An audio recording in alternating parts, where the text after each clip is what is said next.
The morning of October 15, 2009, arrived in Cedar Rapids, Iowa, with an unseasonably cold wind that rattled the windows of the Mitchell household. Sarah Mitchell stood in her kitchen, staring at the untouched bowl of cereal on the table, her hands trembling as they gripped the edge of the counter. The clock on the microwave read 7:47 a.m., exactly 12 hours since anyone had last seen her son, Ethan. "We need to go back out there," Sarah said, her voice cracking. Her husband, David, sat at the kitchen table with his head in his hands, his eyes bloodshot from a sleepless night. The police had been searching since midnight, but every passing hour felt like an eternity. Detective Marcus Jensen arrived at their modest two-story home on Elmwood Avenue just after 8 o'clock. He was a veteran of the Cedar Rapids Police Department, a man in his late 40s with graying hair and the kind of weathered face that suggested he'd seen too much tragedy in his career. He knocked twice before Sarah flung the door open, hope and desperation fighting for control of her expression. "Any news?" she asked before he could speak. Jensen shook his head slowly. "Mrs. Mitchell, Mr. Mitchell, may I come in? I need to ask you both some more questions." The living room was exactly as it had been the night before when the first officers arrived. Family photos on the mantel, Ethan's backpack still sitting by the front door where he'd dropped it after school, a half-completed jigsaw puzzle on the coffee table. Jensen pulled out his notebook, settling into the armchair across from the couch where the Mitchells sat clutching each other's hands. "Walk me through yesterday one more time," Jensen said gently. "I know you've already told the other officers, but sometimes people remember details after they've had time to process." David cleared his throat. "Ethan came home from school around 3:30. Lincoln Elementary is just 4 blocks away. He walks home with the Hartley kids from down the street most days. They said goodbye at the corner of Elmwood and 5th, like always. Ethan came straight home." "And you were here, Mr. Mitchell?" "I work from home. I'm a software developer. I was in my office upstairs when he got home. He came up, said hi, told me about his science project. Everything was normal." David's voice broke on the last word. Sarah took over. "I got home from work at 5:15. I'm a nurse at Mercy Medical Center. Ethan was in his room doing homework. We had dinner at 6, grilled chicken and vegetables. He seemed fine, happy even. He was excited about his friend Tommy's birthday party this weekend. And after dinner, he asked if he could ride his bike around the block before it got dark," Sarah said, tears streaming down her face. "It was still light out. He does it all the time. This neighborhood is safe. Everyone knows everyone." I said yes, told him to be back before 7:30 when it started getting dark. She dissolved into sobs. "That was the last time I saw him." Jensen wrote carefully in his notebook. "Did he seem nervous about anything? Any problems at school? Any adults he might have mentioned who made him uncomfortable?" Both parents shook their heads. "Ethan's a good kid," David said. "Gets good grades, lots of friends. His teacher says he's one of the best students in the class. No behavioral problems, no issues with other kids." "What about neighbors? Anyone new in the area? Anyone who's shown unusual interest in children?" Sarah wiped her eyes. "There's Mr. Calloway next door. He's lived there for about 8 years, keeps to himself mostly. Then there's the Henderson family across the street. They have 3 kids of their own. The Romeros 2 houses down, the elderly couple at the corner, the Patels. They just moved in last year. Everyone's normal. This is a good neighborhood, Detective." Jensen looked up from his notes. "What about Robert Dalton, the man who lives at 1247 Elmwood, 3 houses down?" David frowned. "Bob? Yeah, he's been there longer than we have. Quiet guy, works at the recycling plant. He waves when we see him. Why?" "Just covering all bases," Jensen said, but something in his tone suggested there was more. "Has Ethan ever been to Mr. Dalton's house?" "Not that I know of," Sarah said, looking at her husband. "Have you ever seen them interact?" "Just the usual neighborly stuff. Bob helped me jumpstart my car once last winter. Ethan was with me. They might have said hello, but nothing more than that." David's eyes narrowed. "Why are you asking about Bob specifically?" Jensen closed his notebook. "We're interviewing everyone on this street, Mr. Mitchell, standard procedure." He stood up. "We've got 50 officers searching the area, and we're expanding the radius. We've issued an Amber Alert. Ethan's photo is being shown on every news station in Iowa and the surrounding states. We're going to find your son." But even as he said the words, Jensen felt the familiar weight of doubt settling in his chest. He'd worked missing children cases before. The first 24 hours were critical, and they were already halfway through that window. Outside, the neighborhood had transformed into a crime scene. Yellow police tape cordoned off sections of the street. Volunteers from the community gathered in clusters, organizing search parties. News vans lined the curb, reporters standing in front of cameras with serious expressions, broadcasting the story to the world. Jensen walked slowly down Elmwood Avenue, studying each house with a detective's practiced eye. The street was typical of middle-class Cedar Rapids, well-maintained homes with small front yards, American flags on porches, minivans and sedans in driveways, the kind of place where people felt safe, where children played outside until the streetlights came on. He stopped in front of 1247 Elmwood Avenue, a modest ranch-style house with faded blue siding and overgrown shrubs obscuring the front windows. The grass needed mowing, and several newspapers still wrapped in plastic sat on the front steps. A late-model Ford pickup truck was parked in the driveway, its bed filled with what looked like scrap metal and recycling materials. Robert Dalton answered the door after the third knock. He was a man in his mid-40s with thinning brown hair, wire-rimmed glasses, and the soft physique of someone who spent more time indoors than out. He wore jeans and a flannel shirt, and he blinked rapidly as if the morning light hurt his eyes. "Mr. Dalton, I'm Detective Marcus Jensen with Cedar Rapids PD. I'd like to ask you a few questions about Ethan Mitchell." Dalton's face showed appropriate concern. "Oh God, yes, I saw all the police cars last night. Is there any news?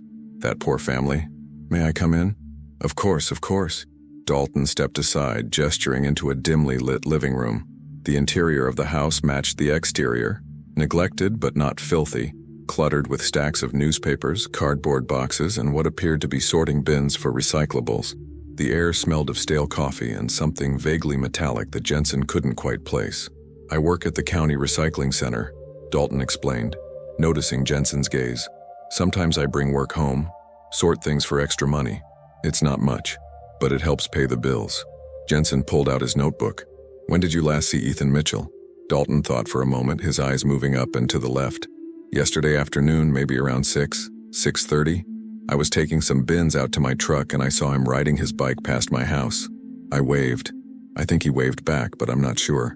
Kids these days, you know, always in their own world." "Did you see which direction he was heading?" "Down the street toward the park, but I didn't watch him long. I had to go back inside for another load." "Did you see anyone else outside at that time? Any cars you didn't recognize? Anyone following Ethan?" Dalton shook his head slowly. "No, nothing unusual. It was a quiet evening. I came back inside, had dinner, watched some TV. I didn't know anything was wrong until I heard all the sirens around 9 o'clock. Jensen studied the man's face, looking for the telltale signs of deception, the micro-expressions, the inconsistencies in body language. But Dalton seemed genuinely distressed, his hands fidgeting with the hem of his shirt, his voice shaky with what appeared to be sincere concern. "Mr. Dalton, do you live alone?" "Yes, since my mother passed away 3 years ago. It was her house originally. I moved in to take care of her when she got sick and I just stayed. Would you mind if I took a look around? Just routine. We're checking all the homes in the immediate area." For the briefest moment, something flickered across Dalton's face. Fear? Anger? It was gone so quickly Jensen couldn't be sure. Then Dalton smiled, a tight, uncomfortable expression. "Of course, I want to help however I can. The living room, kitchen, my bedroom upstairs. Look wherever you need to." Jensen conducted a quick walkthrough. The kitchen was messy with dirty dishes and takeout containers. The upstairs bedroom was sparse, a unmade bed, piles of clothes, more boxes of recyclables. Everything pointed to a lonely, somewhat disorganized man living alone. Nothing suspicious, nothing that raised red flags. "What about the basement?" Jensen asked as they returned to the living room. Again, that almost imperceptible hesitation. "Oh, the basement is just storage. More of my mother's old things, mostly. Christmas decorations, old furniture. I hardly ever go down there myself. The stairs are pretty rickety. I'd still like to see it if you don't mind." Dalton led him to a door in the kitchen that opened to reveal a dark stairwell descending into shadow. He flipped a switch, and a single bare bulb illuminated rough wooden steps leading down. Jensen descended carefully, ducking slightly to avoid hitting his head on the low ceiling. The basement was exactly as Dalton had described. A cramped, musty space filled with cardboard boxes, old furniture draped with sheets, and the accumulated debris of decades. The concrete floor was uneven and the walls showed signs of water damage. Jensen walked the perimeter, his eyes scanning for anything unusual, but there was nothing. Just another sad, forgotten basement in another ordinary house. "Thank you for your cooperation, Mr. Dalton," Jensen said as they returned upstairs. He handed the man his card. If you remember anything else or if you see anything unusual, please call me immediately. Of course, Detective. I really hope you find that boy. This neighborhood won't feel safe until he's home. As Jensen walked back toward the Mitchell house, his phone buzzed. It was Officer Patricia Gomez, one of the search coordinators. Detective, we've completed the initial canvass of the 4-block radius. No sign of Ethan. We're expanding to 8 blocks. Also, we pulled security footage from the convenience store on 5th Avenue. We've got Ethan on camera at 6:47 p.m., riding past on his bike heading north. After that, nothing. Jensen felt his stomach tighten. Any witnesses after that timestamp? A couple of neighbors reported seeing him between 6:30 and 7, but no one saw anything unusual. It's like he just vanished. As the detective stood on the sidewalk looking up and down the quiet street, he felt the familiar frustration of a case with no leads, no witnesses, no evidence. Somewhere out there, a 9-year-old boy was missing, and every minute that passed decreased the odds of finding him alive. What Jensen didn't know, what no one knew, was that at that exact moment Ethan Mitchell was less than 100 feet away, locked behind a reinforced steel door in the hidden sub-basement of Robert Dalton's house, crying silently in the darkness, wondering if anyone would ever find him. The investigation was just beginning, and the truth was closer than anyone could imagine. 3 days had passed since Ethan Mitchell vanished from Elmwood Avenue, and Cedar Rapids had transformed into a city consumed by fear and grief. Missing person flyers with Ethan's smiling face papered every storefront window, telephone pole, and community bulletin board. The local news ran continuous coverage, interviewing neighbors, teachers, and child safety experts. Sarah and David Mitchell appeared on national morning shows, pleading tearfully for their son's safe return. Detective Marcus Jensen sat in his office at the Cedar Rapids Police Department headquarters, surrounded by case files, witness statements, and maps marked with search grids. Empty coffee cups littered his desk, and the bags under his eyes spoke to 72 hours with minimal sleep. His partner, Detective Linda Reeves, entered carrying 2 fresh cups of coffee and a folder of new information. The FBI's Behavioral Analysis Unit sent their preliminary profile, Reeves said, settling into the chair across from Jensen's desk. She was in her mid-30s, sharp-featured, with dark hair pulled back in a tight ponytail. She'd transferred from Chicago PD 2 years earlier and had quickly proven herself to be one of the best investigators in the department. Jensen took the coffee gratefully. What are they saying? Reeves opened the folder. If this is an abduction, and at this point we have to assume it is, the perpetrator is likely someone known to the victim or the family, someone who had access to information about Ethan's routines and habits. The lack of witnesses, the clean disappearance in broad daylight in a residential neighborhood, suggests careful planning and familiarity with the area. So we're back to looking at people close to the family. The profile suggests we focus on males aged 30 to 55, likely living alone, possibly with a history of social isolation or difficulty forming adult relationships. Someone who would blend into the neighborhood, who wouldn't attract attention. Reeves paused, her eyes meeting Jensen's. Someone exactly like Robert Dalton. Jensen leaned back in his chair. I searched his house, Linda, thoroughly. There was nothing. Tell me about him again. Everything. Jensen pulled out his notes from the interview. Robert James Dalton, 43 years old. Born and raised in Cedar Rapids. Never married, no children. Lives alone in the house he inherited from his mother, Dorothy Dalton, who died in 2006. He's worked at the county recycling center for 15 years. Steady employment, no disciplinary issues. His supervisor says he's quiet, keeps to himself, always on time, does his job without complaint. Criminal record? Clean. Not even a traffic ticket. I ran him through every database we have. NCIC, state records, sex offender registries. Nothing. He's invisible, Linda. The kind of guy who goes through life without making any impact whatsoever. Reeves tapped her pen against the folder. Those are often the most dangerous ones. What about his background, family history, social connections? Jensen flipped through more pages. Mother was a school teacher. Father died when Robert was 12. Heart attack. Robert was an only child, described by former classmates as shy and awkward but not threatening. He graduated from Jefferson High School in 1984 with average grades, attended 1 semester at Kirkwood Community College, dropped out, started working at the recycling center shortly after. No known friends, no social media presence, no memberships in any clubs or organizations. He exists entirely under the radar. What about the house? You said you searched it. Living room, kitchen, 2 bedrooms upstairs, bathroom, and the basement. All visible areas checked. Nothing unusual except general clutter and poor housekeeping. Jensen rubbed his eyes. But something felt off. I can't explain it. The way he hesitated when I asked about the basement just for a second. The way his eyes moved. It was subtle, but it was there. Reeves leaned forward. Gut instinct is valid, Marcus. Your subconscious picks up on things your conscious mind doesn't process. If something felt wrong, we need to dig deeper. The problem is, we don't have probable cause for a warrant. A feeling isn't enough for a judge, especially when we've already conducted a consensual search that turned up nothing. Then we need to find probable cause. Reeves stood up. Let's go back through everything. Talk to more neighbors. Find out everything we can about Robert Dalton's life. There has to be something we're missing. That afternoon, Jensen and Reeves began re-interviewing everyone on Elmwood Avenue. They started with Margaret Henderson, a 72-year-old widow who lived directly across from Dalton and had resided on the street for 38 years.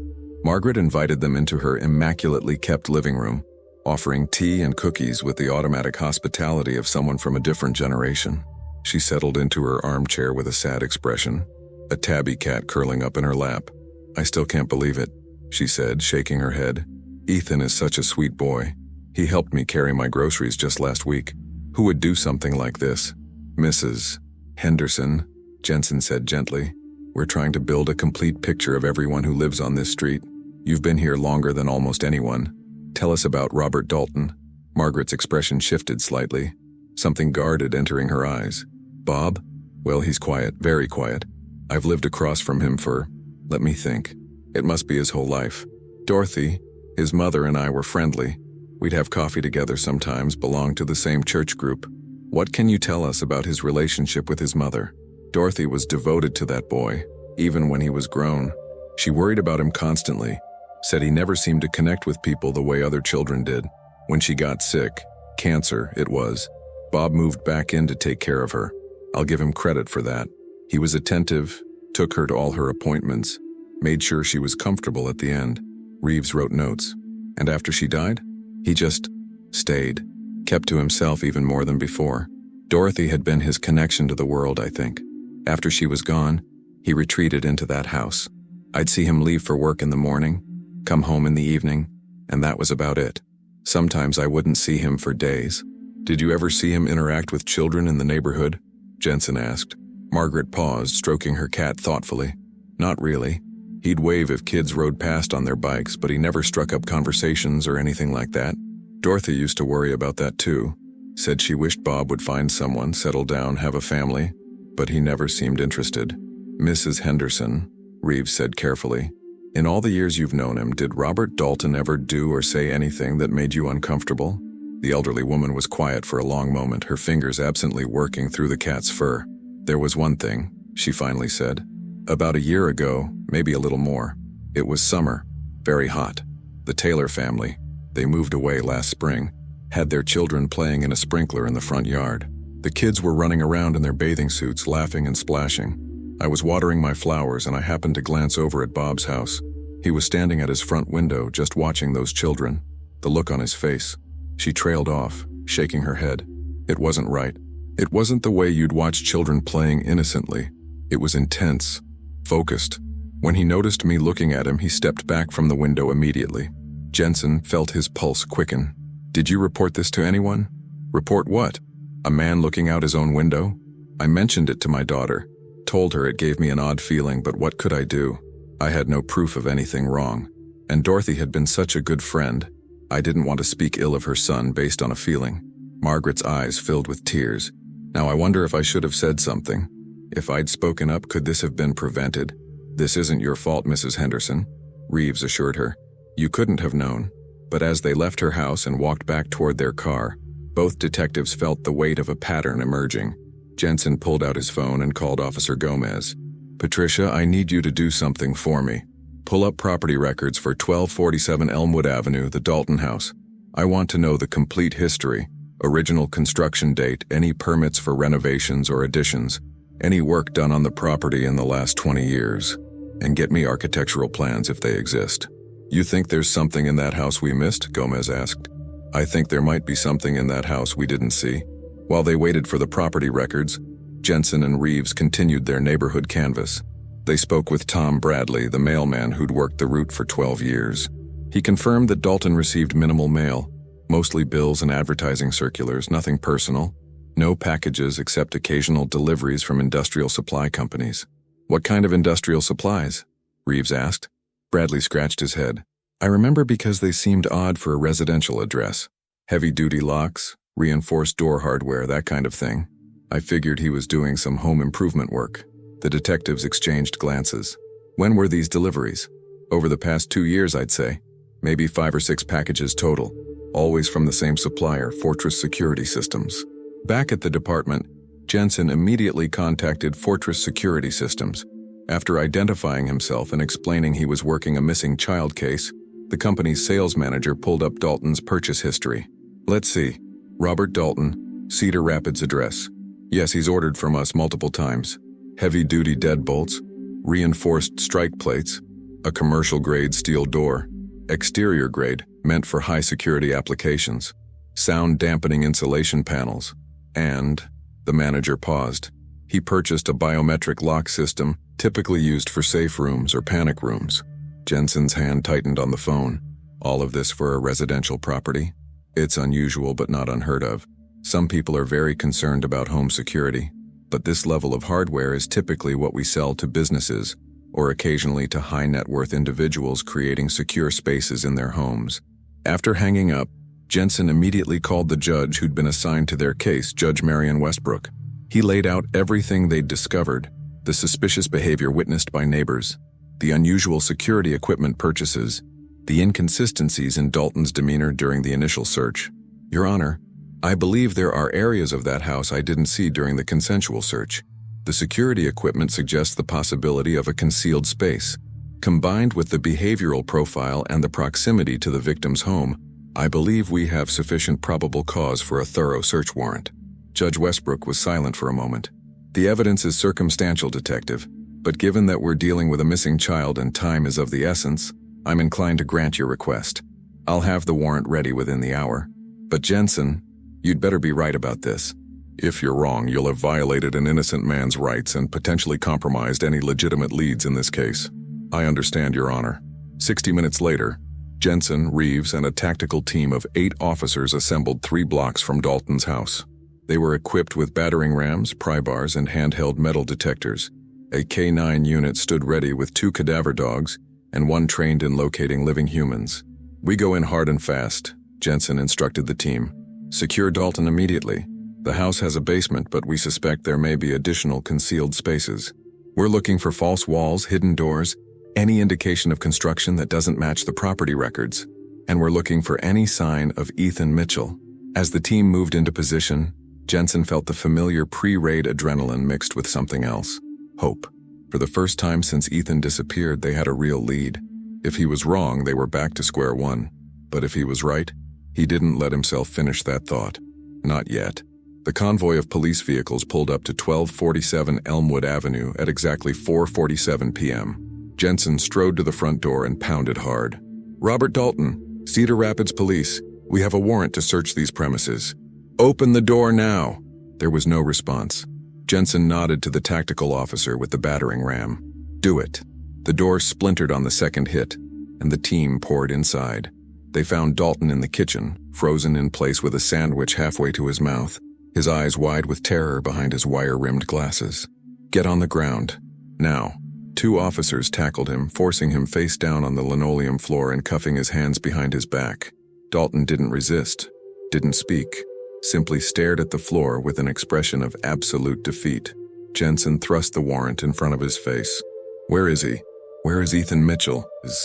Dalton said nothing, his lips pressed into a thin line. "Search everything," Jensen commanded. "Tear this place apart if you have to."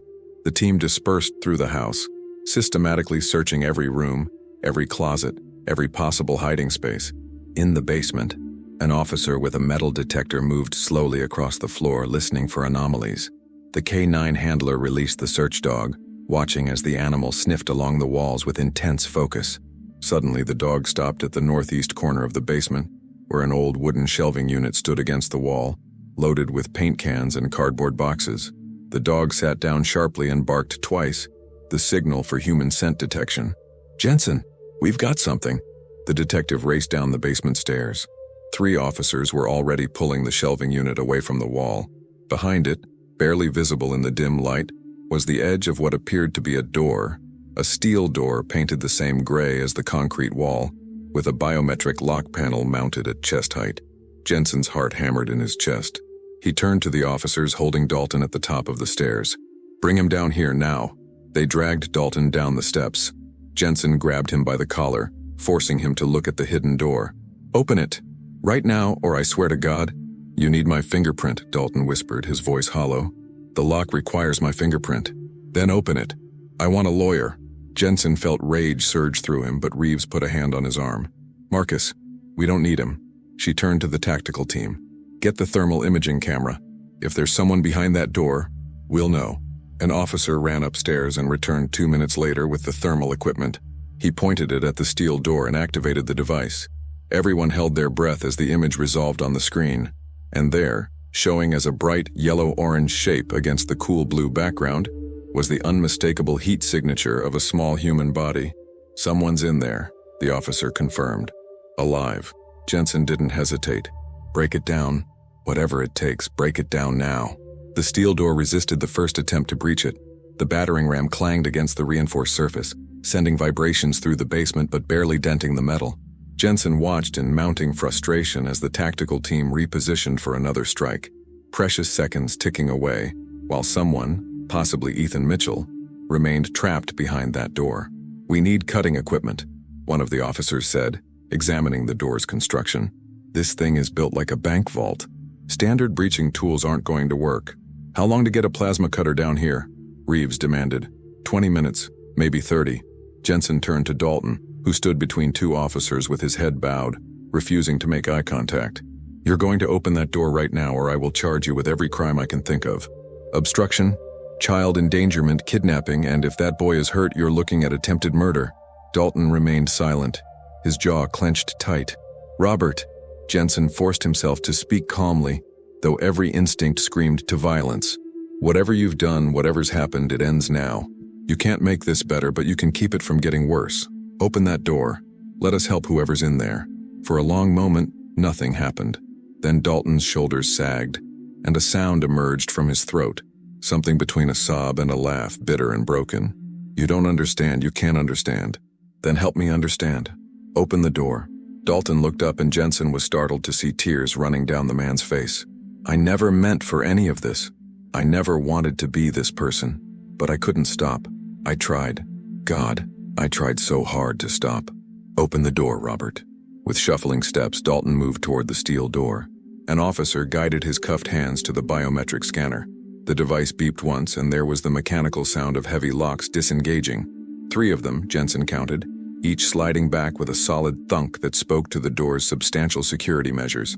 The door swung inward, revealing darkness and a smell that made Jensen's stomach turn. Unwashed bodies, human waste, fear sweat, and beneath it all, the chemical odor of cleaning supplies. Someone had been trying to mask the smell, but hadn't succeeded. "Lights!" Jensen shouted, and flashlight beams cut through the blackness, revealing a narrow staircase descending even deeper underground. This wasn't just a hidden room. It was a sub-basement, a space that shouldn't exist according to any property records or architectural plans. Jensen descended first, his weapon drawn, though he knew the real threat was already in custody upstairs. The stairs were steep and narrow, the walls close enough to brush his shoulders on both sides.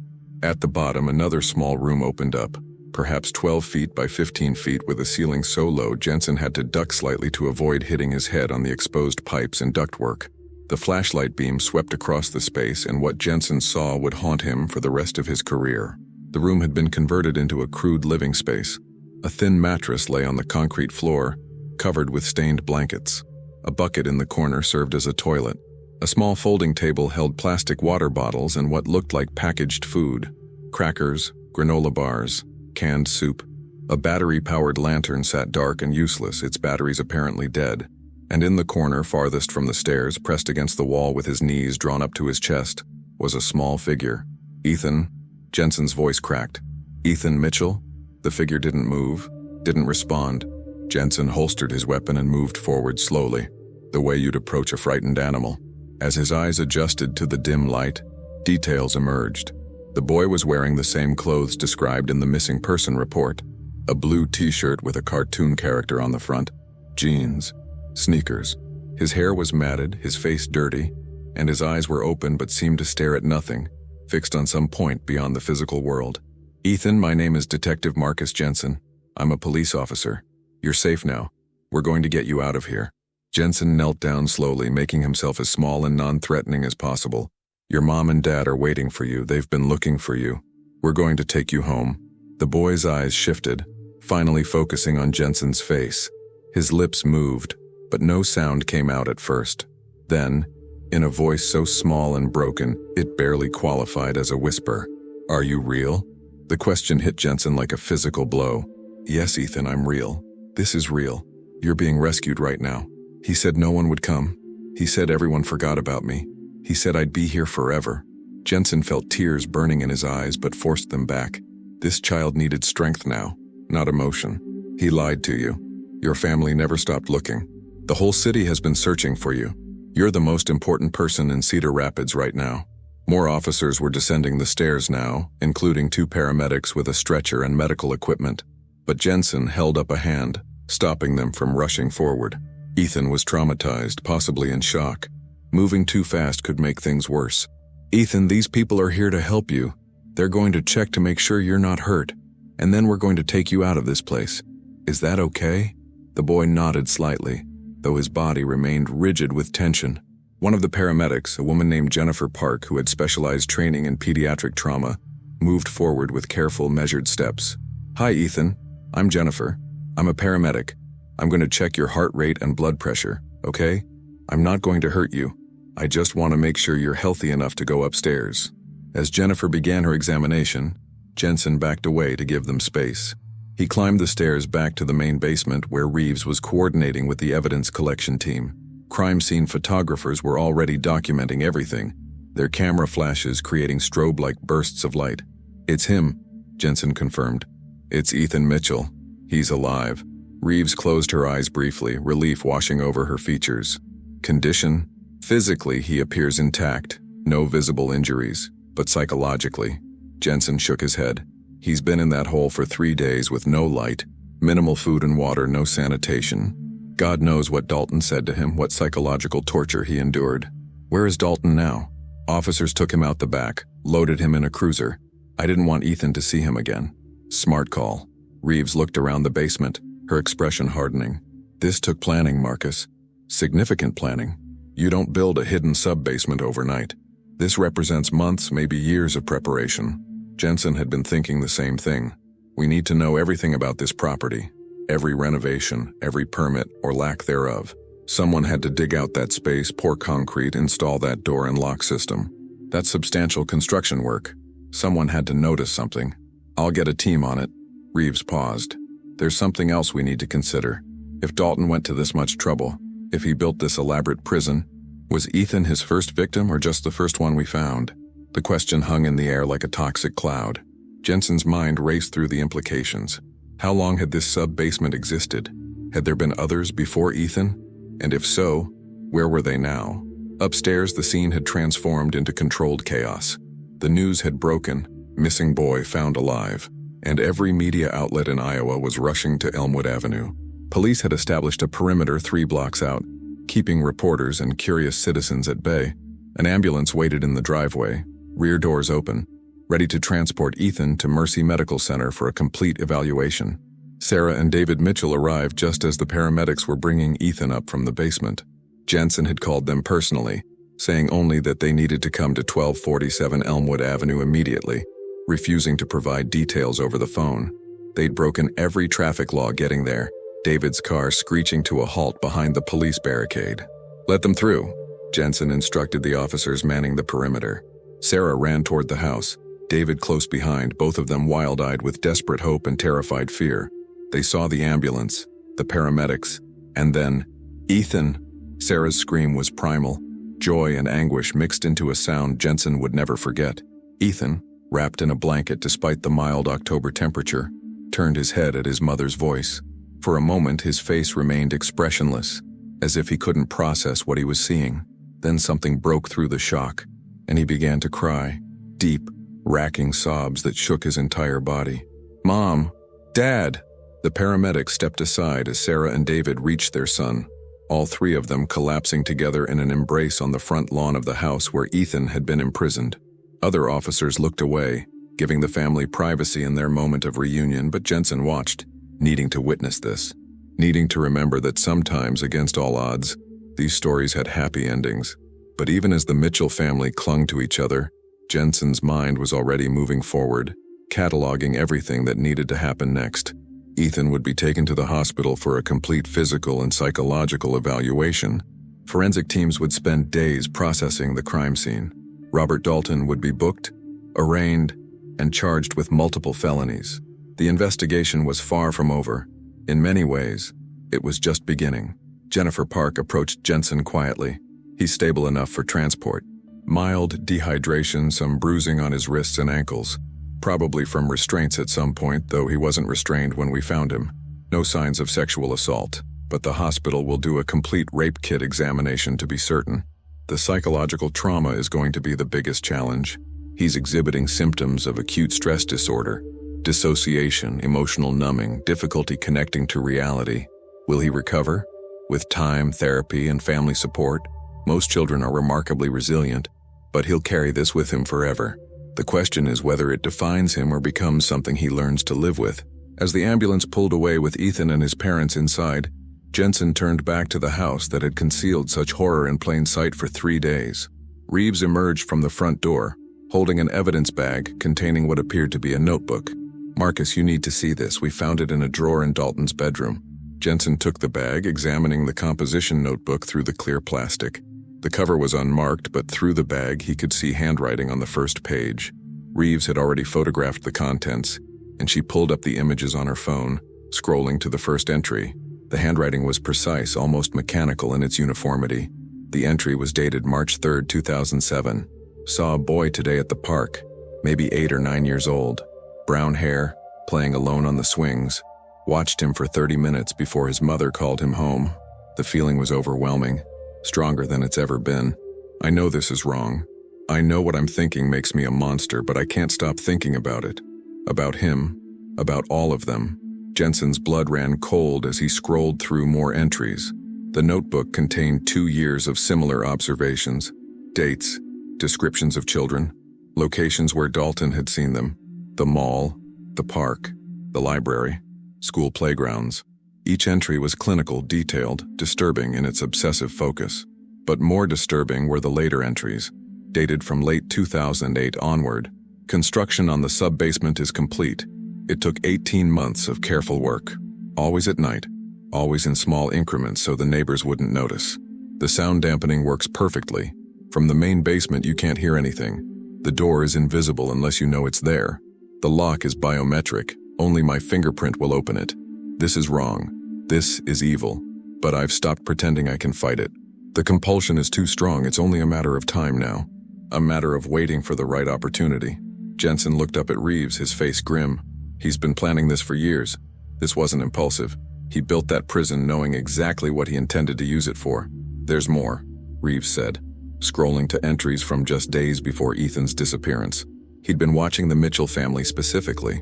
He has detailed notes about Ethan's routines, what time he came home from school, when he played outside, his routes around the neighborhood. He knew David worked from home. He knew Sarah's nursing schedule. He planned everything.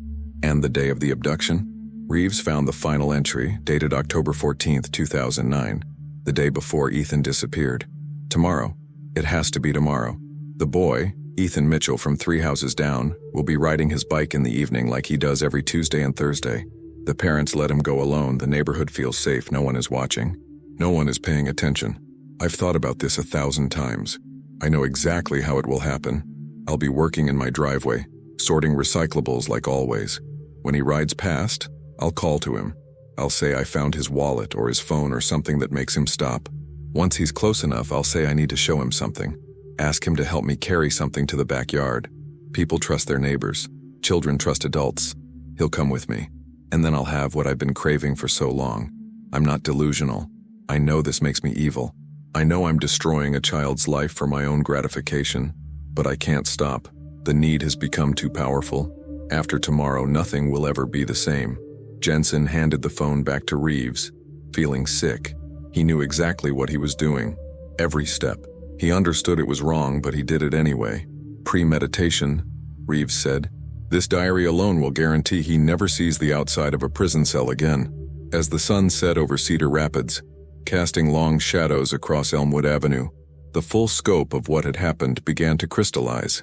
Robert Dalton had spent years fighting urges he'd ultimately surrendered to, constructing an elaborate prison in preparation for a crime he'd known was monstrous. He'd watched his neighbors, learned their patterns, and waited for the perfect opportunity. And when that opportunity came, he'd taken a 9-year-old boy and locked him in darkness, intending to keep him there indefinitely. The only thing that had saved Ethan Mitchell was good police work, a detective's instinct, and a determined investigation that refused to accept the most obvious explanations.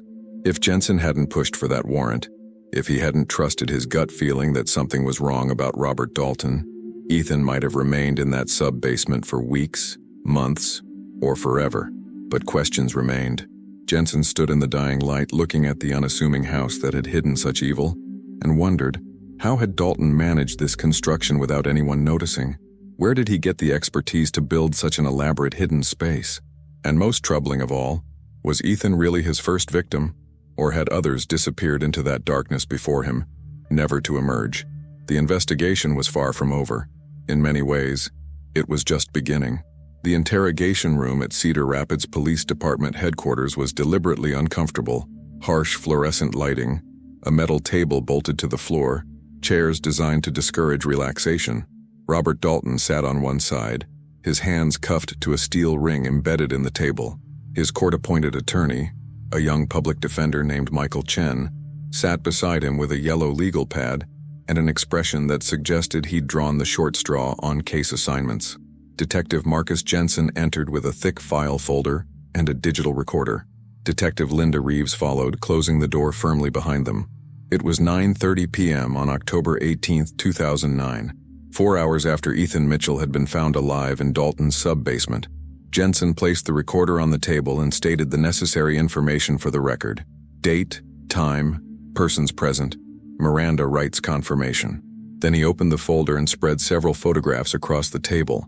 Images of the hidden door, the sub-basement, the conditions in which Ethan had been held. Robert, Jensen began, his voice controlled but hard. We found your notebook. We know you planned this for months. We know you've been watching children in this neighborhood for years.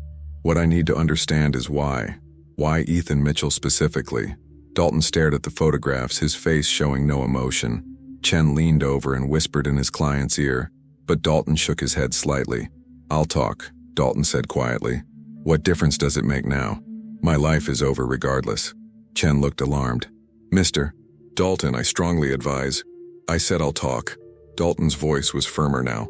He looked up at Jensen, his eyes red-rimmed and exhausted. You want to know why? There is no why that will make sense to you. There's no trauma from my childhood, no abuse that explains it. My mother loved me. My father, before he died, was a good man. I had a normal life. But somewhere along the way, something in my brain got wired wrong. When did you first realize you were attracted to children? Reeves asked, her pen poised over her notebook. Dalton was silent for a long moment. 14, maybe 15. I was in high school and I realized I wasn't developing the same interests as the other boys my age. They were chasing after girls in their class, talking about dates and sex. I just wasn't interested. But when I saw younger kids, middle school students, elementary school children, I felt something. Attraction, desire. He closed his eyes. I knew it was wrong. I've always known it was wrong. Did you ever act on these feelings before, Ethan? Jensen leaned forward, watching Dalton's face carefully for any tells. No, never. I spent 28 years fighting it. I avoided situations where I'd be around children. I never volunteered at schools or coached sports teams. I worked at a job where I'd never encounter kids. I lived alone, kept to myself. I thought if I could just control my environment, I could control the urges. What changed? Reeves asked. My mother died. Dalton's voice cracked slightly. She was the only person in the world who cared about me. After she was gone, I had nothing. No purpose, no reason to keep fighting. The urges got stronger. I started going to parks, watching children play, following school buses, creating scenarios in my mind, and then I started planning. Jensen pulled out copies of the notebook entries. You built that sub-basement over 18 months. That required significant construction knowledge, not to mention the physical labor of excavating beneath an existing foundation. Where did you learn how to do that? YouTube videos, online construction forums. I'd browse them late at night, learning techniques for basement conversions, soundproofing, concrete work. I bought tools gradually over months so it wouldn't look suspicious. I did all the work myself, always at night when the neighbors were asleep. Small amounts at a time, bucket by bucket of dirt removed, bag by bag of concrete mixed. It took over a year, but I was patient. Reeves made notes. The noise alone should have alerted someone. I was careful. I only worked between midnight and 4 a.m. I used hand tools mostly. No power equipment that would create sustained noise. The neighbors are elderly on both sides. They sleep heavy. And I told the few people who ever asked that I was doing some renovations on my mother's old storage areas. No one cared enough to investigate. Jensen felt a chill at the calculated nature of the preparation. And the security door? The biometric lock? Those aren't items you buy at a local hardware store. Industrial security suppliers. I researched companies that sold to businesses, correctional facilities, secure storage companies. I created a fake business entity online. Claimed I was building a secure evidence locker for a private investigation firm. They didn't ask many questions as long as the credit card cleared. Walk me through October 15th, Jensen said. The day you took Ethan, every detail. Dalton took a shaky breath. I'd been watching the Mitchell family for 3 months. I knew their routines perfectly. Ethan rode his bike around the neighborhood on Tuesday and Thursday evenings. His parents let him go alone because this street feels safe. Everyone knows everyone, or they think they do. How did you get him to stop? Reeves asked. I was in my driveway sorting through recycling like I often did. He rode past and I called out to him. Said I'd found a basketball in my backyard and wondered if it was his. He stopped. Said it might be. He'd lost one a few weeks ago. I asked him to come take a look, said it was just around the side of the house. Dalton's voice dropped to barely a whisper. He trusted me. Why wouldn't he? I was his neighbor. His parents knew me. I was just a harmless, quiet man who kept to himself. And then, once he was in my backyard, out of sight from the street, I grabbed him, put my hand over his mouth, told him if he screamed I'd hurt him. He was terrified, crying, trying to get away. I dragged him into the house through the back door, down to the basement and into the sub-basement. I locked the door. And then, Dalton's voice trailed off. And then what? Jensen pressed. And then I sat on my basement floor for 2 hours listening to him scream and cry through the soundproofing. And I realized what I'd actually done. The fantasy was over. The reality had begun. And I understood that I'd destroyed both our lives. Chen interrupted. Detective, my client has been cooperative, but he's clearly emotionally distressed. Perhaps we should take a break. No, Dalton said. I want to finish. I need to finish. Jensen nodded. What happened during the 3 days Ethan was in that room? I brought him food and water twice a day. Crackers, granola bars, bottled water. I gave him a bucket for a bathroom and tried to empty it regularly. I brought him a battery-powered lantern, but the batteries died on the second day. I didn't replace them. I wanted him to be comfortable, but I also wanted him compliant, scared, dependent on me. Did you sexually assault him? Reeves asked bluntly. No. Dalton looked up, meeting her eyes. I thought about it. God help me, I thought about it constantly. But I couldn't. Every time I opened that door and saw him, terrified, crying, begging to go home, I couldn't do it.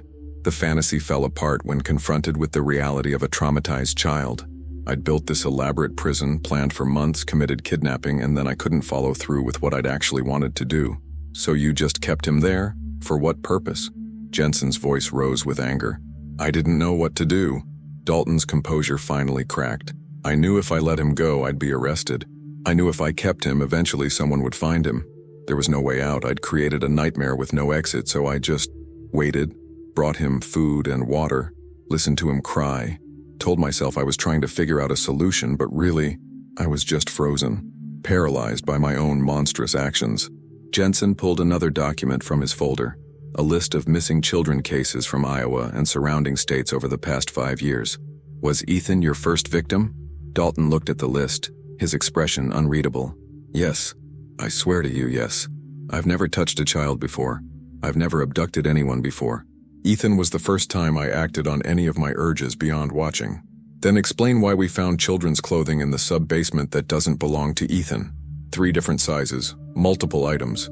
Explain why your credit card records show purchases at children's clothing stores going back 18 months, with no children in your household. Jensen spread the evidence photos across the table. Images of small t-shirts, jeans, sneakers, all found in a storage container in the hidden room. The color drained from Dalton's face. Chen looked at the photos and then at his client. Realization dawning. Robert, what is this? Those aren't. I never.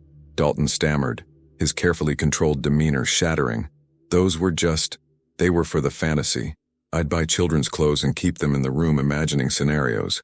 But I never used them on anyone. There was no one before Ethan. I swear it. Reeves leaned forward. Robert, we're going to investigate every missing child case in the Midwest for the past 10 years. We're going to tear apart your entire life. If there were others, we will find evidence. If you're lying to us now, it will only make things worse when the truth comes out. I'm not lying. Dalton's voice rose to a shout. I'm a monster. I accept that. I kidnapped a child. I held him prisoner. I deserve whatever punishment comes my way. But I'm not a serial predator. Ethan was the first and only. The clothes were just. They were part of the obsession, part of the preparation. But I never had another child in that room. Jensen studied the man across the table.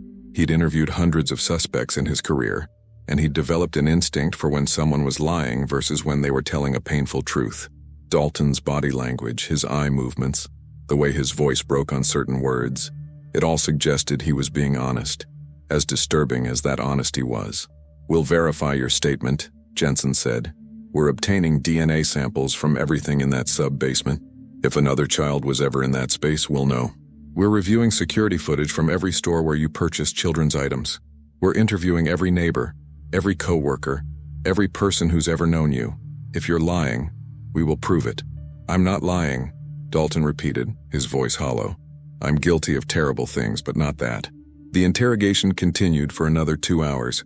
Jensen and Reeves methodically going through every detail of the crime, building an airtight case. Dalton confessed to kidnapping, false imprisonment, and child endangerment. His attorney sat silently, knowing there was no defense to offer, no mitigating circumstances that would make a difference. At 11:47 p.m., Jensen finally ended the interview. Dalton was taken to a holding cell, where he would remain until his arraignment the following morning. As Jensen and Reeves walked back to their office, both were exhausted, emotionally drained by the detailed confession of a man whose internal battle between conscience and compulsion had ultimately destroyed 2 lives. Do you believe him? Reeves asked. That Ethan was his first? Jensen was quiet for a moment. Unfortunately, yes. I think he's telling the truth. He spent decades fighting urges he couldn't control, finally gave in, built the perfect prison, and then discovered he couldn't actually go through with what he'd planned. It's pathetic and horrifying at the same time. That doesn't make it any less devastating for Ethan. No, it doesn't. Back at Mercy Medical Center, Ethan Mitchell was undergoing a comprehensive medical evaluation. Dr. Patricia Ramirez, a pediatric specialist with extensive experience in child trauma cases, conducted a thorough physical examination while Sarah Mitchell held her son's hand. The results were simultaneously relieving and heartbreaking. Ethan had lost 4 pounds in 3 days due to inadequate nutrition and dehydration. He had bruising on his wrists and ankles from zip tie restraints that Dalton had used on the first day, before deciding they were unnecessary in a locked room. He had minor abrasions and some evidence of stress-related physical symptoms, elevated heart rate, signs of acute anxiety, muscular tension, but most importantly, the rape kit came back negative. There was no evidence of sexual assault. Dr. Xiao Ramirez delivered this news to Sarah and David with visible relief, though she was careful to temper the good news with reality. Physically, Ethan will recover fully, Dr. Ramirez explained in her office with both parents present. The bruises will heal, the weight will come back, the physical symptoms of stress will diminish. But psychologically, this experience will have lasting effects. He's exhibiting classic symptoms of acute trauma, emotional numbing, difficulty concentrating, hypervigilance, and what we call dissociation, where he seems to mentally disconnect from his surroundings. What do we do? Sarah asked, tears streaming down her face. How do we help him? Immediate intervention with a child psychologist who specializes in trauma, There are excellent therapists here in Cedar Rapids. I'm recommending Dr. Susan Kelly. She's worked with abduction survivors before. Ethan will need regular sessions, possibly for years. He may experience PTSD symptoms, nightmares, flashbacks, anxiety, fear of certain situations or places. The key is consistent, loving support from family, professional therapy, and patients. Will he ever be normal again? David asked, his voice breaking. Dr. Ramirez chose her words carefully. Ethan will carry this experience with him forever. It's part of his story now. But with proper support, many trauma survivors learn to integrate these experiences into their lives without being defined by them. He can heal. He can have a happy, fulfilling life. But it will require work. From him, from you, from everyone who loves him. In his hospital room, Ethan lay in bed staring at the ceiling, his parents having stepped out to speak with the doctor. A nurse checked his IV periodically, offering gentle smiles that he didn't return. His mind felt fragmented, pieces of reality and nightmare blurring together. He'd been in darkness for so long that the hospital's bright lights hurt his eyes. He'd been in silence for so long that the ambient sounds of the hospital, distant conversations, equipment beeping, footsteps in the hallway, felt overwhelming. Part of him still couldn't believe he was really rescued. In that basement, time had lost all meaning. Hours felt like days. The darkness was complete, absolute, pressing against him like a physical weight. He'd screamed until his voice gave out. He'd cried until there were no tears left. He'd bargained and begged and promised anything if someone would just open the door.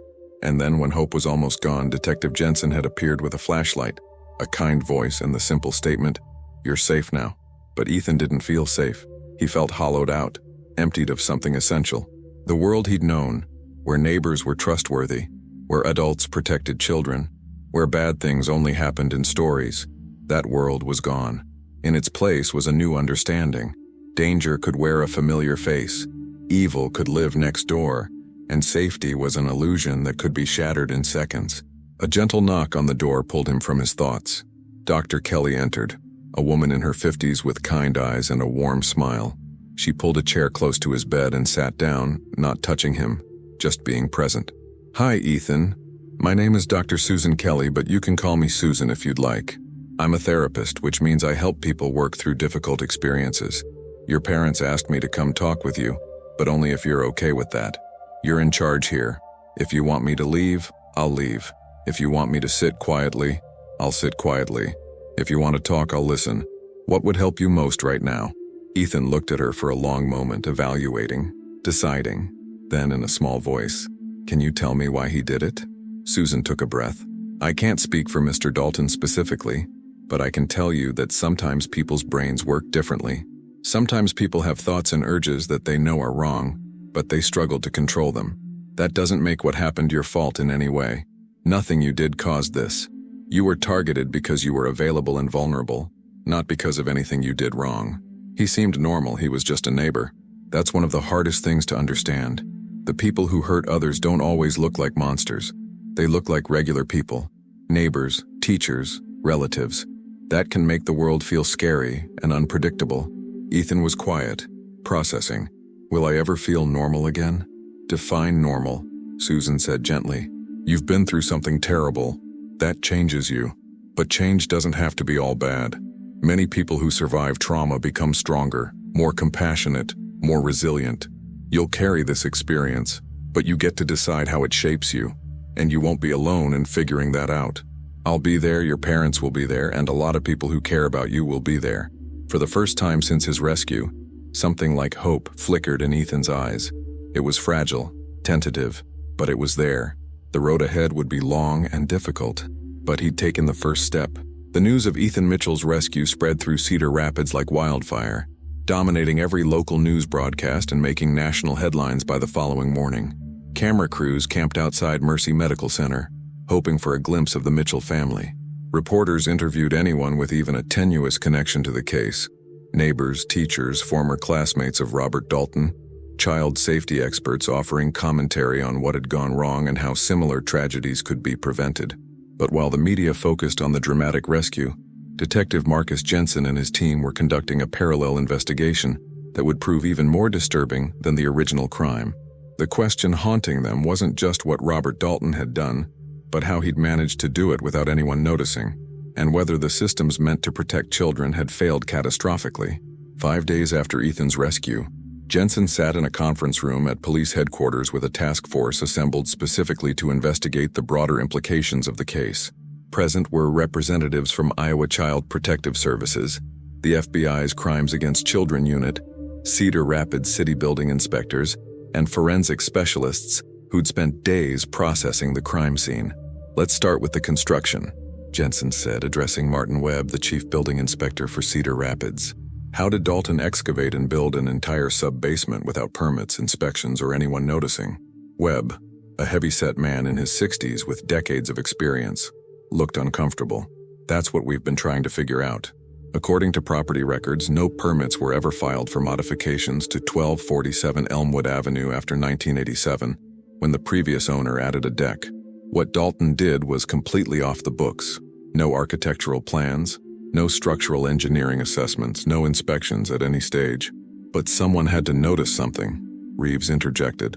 "You don't dig out several hundred cubic feet of dirt without neighbors seeing truckloads of soil being removed." "That's the thing," Webb replied, pulling out a site analysis report. "He didn't remove it all at once. We've interviewed the neighbors extensively, and what we've pieced together is that Dalton worked on this project over approximately 18 months, from early 2008 through mid-2009. He'd remove small amounts of dirt at night, maybe 2 or 3 5-gallon buckets at a time, and mix it into his regular trash or spread it in thin layers across his backyard. Over 18 months, that adds up to significant volume without any single instance being noticeable." "And the concrete?" Jensen asked. "That sub-basement had poured concrete walls and floors. That's not a small-scale operation." "He did it incrementally as well.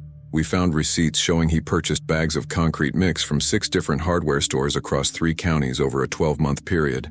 Never more than 10 bags at a time. Never from the same store twice in a row. He'd mix it in small batches and pour sections of wall or floor piece by piece. The work quality is actually quite good. He clearly researched proper techniques. It wouldn't pass a professional inspection, but it's structurally sound." Investigators reviewed Dalton's meticulous preparation, noting that he built the hidden room himself, avoided contractors, and designed everything to escape detection. FBI agents confirmed he had spent years consuming illegal content, researching abduction methods, and gradually escalating toward action. Despite extensive searches of digital, DNA, and missing child records, there was no evidence he had harmed anyone before Ethan. Experts concluded he was a long-term offender who never sought help and spiraled after his mother's death, which triggered the construction of the sub-basement. The team debated whether the crime could have been prevented. Dalton lived an isolated life, showed few outward warning signs, and neighbors who sensed something off lacked enough information to report him. Officials acknowledged that while nothing he purchased was illegal, the pattern was troubling. The case exposed systemic gaps in recognizing predatory behavior without violating privacy or due process. Across town, neighbors on Elmwood Avenue struggled with guilt and shock, questioning how they lived beside a predator without knowing. Margaret Henderson confessed she regretted not reporting her unease earlier, while others argued she had nothing concrete to tell authorities. Their conversation mirrored broader community fears about balancing vigilance with paranoia. Cedar Rapids Community Church hosted a packed town hall meeting where parents, teachers, and professionals discussed healing and prevention. Experts explained grooming behaviors and emphasized teaching children body autonomy and open communication rather than raising them in fear. Schools implemented new safety measures, and mental health professionals urged a balanced approach. Detective Jensen addressed the crowd, acknowledging the community's trauma and promising improved protocols for missing child cases, better interagency cooperation, and officer training to recognize subtle predatory behaviors. He admitted he couldn't guarantee such a crime would never happen again, but pledged that the department had learned deeply from the case. Detective Jensen addressed the packed community meeting, reminding parents that law enforcement alone could not protect children. They were the first line of defense. He urged them to trust their instincts, talk openly with their kids, and create an environment where children felt safe reporting anything wrong. He confirmed that Robert Dalton had been charged with kidnapping, false imprisonment, child endangerment, and possession of child pornography, and would almost certainly spend the rest of his life in prison. When residents demanded the death penalty, Jensen explained that Iowa had abolished it and that life without parole was the harshest possible sentence. Sarah then stood to speak, thanking the community for their support, and emphasizing that she didn't want Ethan to be defined forever as the boy who was kidnapped. She hoped his suffering would at least inspire greater vigilance in safer communities. She framed Dalton's imprisonment as a closed chapter, but said the real work, protecting children and recognizing threats, was just beginning. The community responded with solemn applause and a renewed commitment to action. Later, Reverend Thompson comforted Margaret Henderson, who blamed herself for not reporting her suspicions about Dalton. He gently reminded her that Dalton alone was responsible and encouraged her to transform her guilt into future vigilance. Across town, Ethan lay in his hospital bed, aware that the trauma would resurface in nightmares and panic, but he made a quiet decision. He would not let Dalton steal his future. For that night, simply being alive and safe would be enough. 6 months later, in a crowded courtroom, Dalton was sentenced after a brief trial and a guilty plea. Sarah delivered a powerful victim impact statement, describing how Dalton had destroyed Ethan's sense of safety yet failed to break him. Dalton expressed remorse and acceptance of his punishment.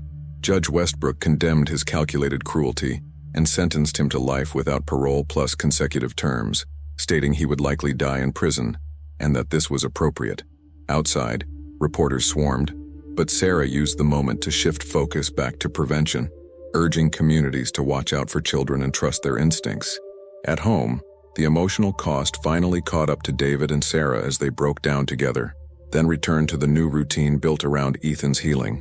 Back at school, Ethan struggled with concentration and the reactions of classmates, but the normalcy offered by his best friend Tommy and the support of his parents and therapist slowly helped him rebuild. That evening, David came home and confirmed what the court had decided. Dalton had received life without parole, and their family could at least know he'd never hurt another child again. Sarah finally felt the tension of the past 6 months easing when she learned Dalton would never harm anyone again. Detective Jensen informed her and David that forensic testing of Dalton's basement showed Ethan had been his only victim, a small relief in the midst of their trauma. The case also prompted new city policies, improved missing child protocols, and FBI training reforms. Meanwhile, Ethan received an unexpected email from another survivor, Michael, who shared his own journey from abduction to healing. His message gave Ethan something he hadn't felt in months: genuine hope that he, too, could recover. 3 months later, the Elmwood Avenue block party returned as a symbol of community resilience. Ethan insisted on attending despite lingering fear, and although he still glanced anxiously at Dalton's abandoned house, he played with friends and tried to reclaim normalcy. Sarah comforted neighbors who blamed themselves, reminding them that the responsibility belonged to Dalton alone, and that vigilance going forward was what truly mattered. Detective Jensen attended the event and had an honest conversation with Ethan about fear, survival, and courage. For the first time, Ethan believed Jensen's words, that courage meant acting despite fear, and that he was stronger than he realized. That night, driving home, Ethan reflected on Michael's email and the progress he'd made. He told his parents that one day he wanted to help other children like him, maybe as a therapist or a detective. Sarah, filled with pride, assured him he could. Ethan stepped into his home feeling something new, the sense that his trauma would not define him forever. He would survive, grow, and eventually transform what happened into something meaningful. The case was officially closed, but Ethan's healing journey and the community's commitment to protecting children continued forward.